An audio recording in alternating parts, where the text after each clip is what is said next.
Complete day കണ്ടാലോ. സത്യം പറയുകയാണെങ്കിൽ ഞാൻ ഇന്നത്തെ ദിവസം മൊത്തം എടുക്കണം എന്നൊക്കെ വിചാരിച്ചതായിരുന്നു. പക്ഷെ പെട്ടെന്നായിരുന്നു എനിക്കൊരു ഫോൺ കോൾ വരുന്നത്. ആ കോള് വന്നതോടുകൂടെ എൻ്റെ കിളി മൊത്തം പോയിട്ട് ഞാൻ പിന്നെ മൊത്തം അതിൻ്റെ പിറകെയായിരുന്നു. ഞാൻ രാവിലെ തന്നെ എണീറ്റ് ചായ കുടിക്കാനിരുന്നു കേട്ടോ. ഇന്നാണെങ്കിൽ പൂരിയും ബാജിക്കറിയായിരുന്നു. എനിക്ക് വലിയ ഇഷ്ടമൊന്നുമല്ല ഗോതമ്പത്തിൻ്റെ ഇതൊക്കെ. പിന്നെ ഇടയ്ക്കൊക്കെ കഴിക്കാനൊക്കെ ഓക്കെയാണ്, അല്ലാതെ എനിക്ക് വലിയ ഇഷ്ടമുള്ള കാര്യങ്ങളൊന്നുമല്ല. ഞാൻ അതിൻ്റെ കൂടെ ചായയും കൂടി എടുത്തിട്ടുണ്ടായിരുന്നു. അതൊക്കെ കഴിഞ്ഞപ്പോൾ ഞാൻ വിചാരിച്ചു ഇതൊന്ന് നെയ്ച്ചോറ് വെക്കാമെന്ന്. വീട്ടിലാണെങ്കിൽ ആരും ഉണ്ടായിരുന്നില്ല കേട്ടോ. എനിക്ക് പെട്ടെന്ന് ഉണ്ടാക്കാൻ പറ്റുന്ന സാധനങ്ങളാണ് നെയ്ച്ചോറ് അല്ലെങ്കിൽ ബിരിയാണിയൊക്കെ. ഈ സാധാ ചോറൊക്കെ വെക്കുക, അതിന് കറി വെക്കുക, അതൊന്നും എനിക്ക് ഇഷ്ടമുള്ള കാര്യമല്ല. എനിക്ക് ഭയങ്കര മടിയാണ്. എന്താ എനിക്ക് കറി വെക്കുക എന്നൊക്കെ ആലോചിച്ച് ഇങ്ങനെ നടക്കണമല്ലോ. ഇതാകുമ്പോൾ എനിക്ക് പെട്ടെന്ന് കഴിയും പോലെ തോന്നിട്ട് അത്യാവശ്യം കുഴപ്പമൊന്നും ഉണ്ടാവാറില്ല, നല്ല ടേസ്റ്റ് ഉണ്ടാവാറുണ്ട് ഞാൻ ഉണ്ടാക്കിയാൽ. ഞാൻ പുറത്തൊക്കെ പോയി ഇപ്പം ഞങ്ങൾ മാത്രമൊക്കെ നിന്നുകൊണ്ട് ഇങ്ങനെ ഫുഡൊക്കെ ഉണ്ടാക്കാൻ ഇപ്പം ഞാൻ പഠിച്ചു. പിന്നെ പണ്ട് എനിക്ക് ബിരിയാണി വെക്കാൻ ഭയങ്കര ഇൻട്രസ്റ്റ് ആയിരുന്നു. അതുകൊണ്ട് ഞാൻ ആദ്യം പഠിച്ച സാധനം ബിരിയാണിയാണ്. അങ്ങനെ ഇന്ന് നെയ്ച്ചോറായിരുന്നു വെക്കുന്നത്. അപ്പോൾ ക്യാരറ്റും ഉള്ളിയൊക്കെ വാട്ടിയെടുത്തു. ഞാൻ അതിൽ റൈസൊക്കെ ഇട്ടൊന്ന് ജസ്റ്റ് ഒന്ന് വാട്ടിയെടുത്തു. പിന്നെ അതിന് ആവശ്യത്തിനുള്ള വെള്ളമൊക്കെ ഒഴിച്ചു കൊടുത്തു. അപ്പോൾ ഞാൻ അതിലേക്ക് നെയ്യും പിന്നെ നമ്മൾ ഈ ഗ്രാമ്പൂ പട്ട ഇതൊക്കെ ഇട്ട് കൊടുക്കുന്നുണ്ടായിരുന്നേ. ഈ അരി ഒട്ടിപ്പിടിക്കാതിരിക്കാൻ വേണ്ടിയിട്ട് ഞാൻ അതിലേക്ക് ചെറുനാരങ്ങയും കൂടെ ഒഴിച്ചു കൊടുത്തു. പിന്നെ എനിക്ക് ആകെയുള്ള കൺഫ്യൂഷൻ വെള്ളത്തിൻ്റെതായിരുന്നു. പക്ഷെ അതും കുഴപ്പമൊന്നും ഉണ്ടായിരുന്നില്ല. നമ്മൾ പറയില്ല ഒരു ഗ്ലാസ് അരിക്ക് 1.5 ഗ്ലാസ് വെള്ളം, പക്ഷെ അതിലും കുറച്ചും കൂടുതൽ എടുത്തിട്ടുണ്ടായിരുന്നേ. അങ്ങനെ ഏകദേശം നെയ്ച്ചോറൊക്കെ സെറ്റായി വന്നിട്ടുണ്ട്. നല്ല സ്മെല്ലും കാര്യങ്ങളൊക്കെ ഉണ്ടായിരുന്നു.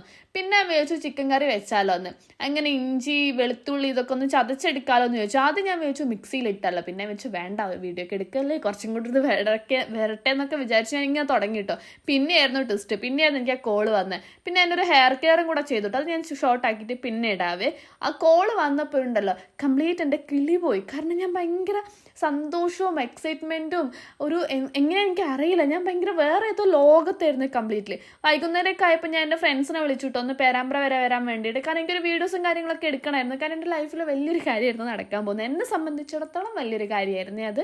ഞാൻ എൻ്റെ ഫ്രണ്ട്സിനെയും കൂടിയിട്ട് നേരെ പോയത് പേരാമ്പ്ര അമ്പലനടയിലെ ഓക്സ്ഫോർഡിലേക്കാണ്. അവിടേക്ക് എത്തുമ്പോൾ ഇല്ലേ ശരിക്കും എൻ്റെ എന്താ പറയുക ഹാർട്ട് ബീറ്റൊക്കെ ഇങ്ങനെ കൂടുന്നുണ്ടായിരുന്നു. ഫുൾ എനിക്കൊരു ടെൻഷൻ ആവുന്നുണ്ടായിരുന്നേ.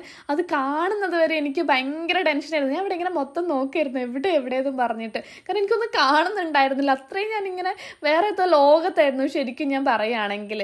സംഭവം വേറൊന്നും അല്ല കേട്ടോ, നമ്മുടെ മാതൃഭൂമിയുടെ ആരോഗ്യ മാസികയിൽ ഒരു ഫ്യൂച്ചറിൽ എൻ്റെ ഒരു ഫോട്ടോ വന്നതായിരുന്നു. ചിലപ്പോൾ ഞാനിത് പറയുമ്പോൾ ആൾക്കാർ വിചാരിക്കും ഇതിനാണോ ഈ ഓവർ എക്സ്പ്രഷനൊക്കെ ഇടുന്നത്, ഇതിനാണോ ഇത്ര ഹൈപ്പ് ഇടുന്നതെന്നൊക്കെ. പക്ഷെ എന്നെ സംബന്ധിച്ചിടത്തോളം ഇതെനിക്ക് ഭയങ്കര വലിയ കാര്യമാണ്. കാരണം എൻ്റെ ലൈഫിൽ വലിയൊരു അച്ചീവ്മെൻ്റ് ആണിത്. ഞാൻ ശരിക്കും എൻ്റെ ഫ്രണ്ട്സിൻ്റെ അടുത്ത് പറഞ്ഞിട്ടുണ്ടായിരുന്നില്ല കേട്ടോ. എനിക്കൊരു വീഡിയോ എടുക്കണം എന്ന് പറഞ്ഞിട്ടായിരുന്നു ഞാൻ അവരെ കൂട്ടിയത്. പക്ഷെ ഇത് കണ്ടപ്പോൾ അവരും ഭയങ്കര ഹാപ്പി ആയിട്ട് അവർ പറഞ്ഞു ഇതിപ്പോൾ എങ്ങനെയെന്നൊക്കെ ചോദിച്ചു. ഞാൻ ആരുടെ അടുത്തത് പറഞ്ഞിട്ടുണ്ടായിരുന്നില്ല അങ്ങനെ.